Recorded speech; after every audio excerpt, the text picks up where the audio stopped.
আসসালামু আলাইকুম ওরহমতুল্লাহি ওবারাকাতুহ। প্রিয় দিনদার ইমানদার মুসলমান ভাই ও বোনেরা, আজকের আলোচনা ইফতারের সময় দোয়া। খুবই গুরুত্বপূর্ণ দুটি দোয়া নিয়ে উপস্থিত হয়েছি। প্রিয় বন্ধুরা, আপনাদের কাছে আমাদের চ্যানেলে নতুন নতুন ভিডিও পেতে অবশ্যই সাবস্ক্রাইব করে পাশে থাকবেন। ইফতারের সময় দোয়া কবুল হয়, তাই এই সময় বেশি বেশি দোয়া ইস্তেগফার করা উচিত। বিশেষত এই দোয়াটির আমল করা যেতে পারে।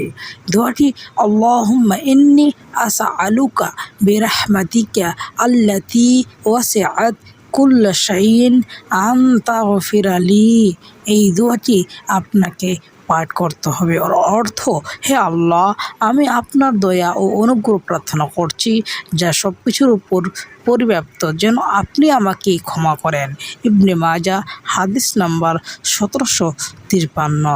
প্রিয় বন্ধুরা, দ্বিতীয় দোয়া আল্লাহুম্মা লাকা সুমতু ওয়া আলা রিজকিকা আফতারতু। দ্বিতীয় এই দোয়াটি পাঠ করতে হবে, আল্লাহুম্মা লাকা সুমতু ওয়া আলা রিজকিকা আফতারতু। এর অর্থ, হে আল্লাহ, আমি তোমার জন্যই রোজা রেখেছিলাম এবং তোমার রিজিক দ্বারাই ইফতার করলাম। প্রিয় বন্ধুরা, এই দোয়াটি অবশ্যই পাঠ করবেন ইনশাআল্লাহ। এরপরে আরও একটি দোয়া নিয়ে উপস্থিত হব।